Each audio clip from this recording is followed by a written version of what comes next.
and welcome to Cockatoo. This video is about Dr. Jenkins of the Avian and Exotic Animal Hospital in San Diego. This will tell you a little about him. I grew up in the mountains outside of Salt Lake City. Not on a big ranch or something, but a big enough piece of property that we were pretty isolated and in an environment where houses were far apart. But I grew up around all sorts of animals. We had dogs and eventually cats in the house, but I got to raise animals, baby animals. We chased and caught lizards. We raised the baby birds who fell out of nests. We had a raven who adopted us and came back year after year after year every summer to live at our house and eat the dog food. I raised a deer who turned out, a fawn who turned out to be blind when he grew up. I don't know if that's why it got isolated from its parents or if it had something else going on. The fish and game agent who took it away when we discovered it was blind never reported back as to the cause. All sorts of other animals. So I had my first parakeets and guinea pigs that were my own when I was 5, 6, 7. I had rabbits by the time I was 7 or 8. I was breeding rabbits and guinea pigs by the time I was in my early teens, mostly to support my animal addiction. I was lucky in that I knew that I wanted to do this when I was little.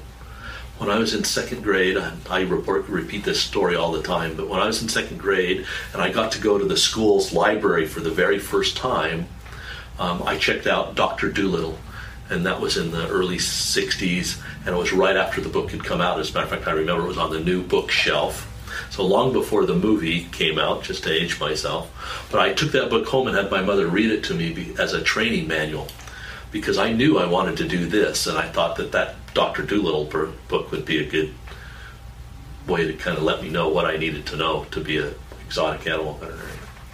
I remember the first time I ever went to see a veterinary hospital, I was very disappointed because it wasn't anything like I thought it should be. My hospital's much more like I would have liked it to be when I saw that. So I went to high school and college. Lots of people told me you're not likely to get into vet school, but thank God I was able to. Went to the University of Utah, got my undergraduate degree in biology with a strong emphasis in comparative physiology. That's my passion. I love comparative physiology. Went to vet school at Colorado State University, and then I was blessed to get to do a kind of a training position with the two big gurus of exotic animal medicine on the West Coast, Walt Roscoff and Rick Werpel.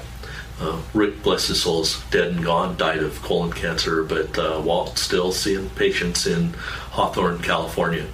But these guys are responsible for the vast majority of the drug doses we still use today in these animals, and I would say 90% of the blood values that we use when we test them, as far as CBC and chemistries. It was kind of funny because I think the academic community really gave them a hard time and criticized them over the stuff that they published on those normals. But I think they've been vindicated because today, 30 years later, we still use all their same values, so they were right. They just, same for both the antibiotic doses and a number of other drug doses, which they had to do kind of more through trial and error because they weren't doing, blood levels and things like that. They were just doing what they could, flying by the seat of their pants and finding out what worked and keeping track of it, so. But because I spent 3 years with Walt and Rick, I think I'm here where I am today, and I never would have been here had I not had that opportunity. So they're a big part of my success of being a bird and exotic animal veterinarian. Moved to San Diego in 1985, opened this hospital in March of 1987. Moved in November of 85, so it took me a little while to get the thing up and running, and it's been going for 28 years as of the first of this month. Got to see a lot of things, but it's the animals that teach me stuff more than anything. And we've been wise enough, I'd like to say, to go look. So every animal that dies unexpectedly, I'm twisting somebody's arm to let me do the post-mortem on it to find out what it had, why it died, what was going on. And I don't resent doing any of those necropsies over 30 years. I've done lots and lots and lots of necropsies. I was lucky enough to get included in the political aspect of bird medicine and reptile medicine and small mammal medicine, and get to be part of that community and help direct the direction that some of that medicine went for years and years. I've been kind of out of the political end since the late 90s. Now my kids are grown up, I may get back in, so they'd better watch out. Because, I don't know, the other thing about being in this business is you get to develop an opinion, and I certainly have mine. So the caveat with everything is that, this is my opinion. Some of it's proven, some of it's challenging, if not impossible to prove. At least where we are today. So thankfully, I'm still here. Hopefully, I'll be here for a lot of years to go. I like going to work every day. Part of it's liking people, because I meet people all the time who go, I want to be a veterinarian because I don't really like people that well. But my business is really a people business, because everything we do is negotiation.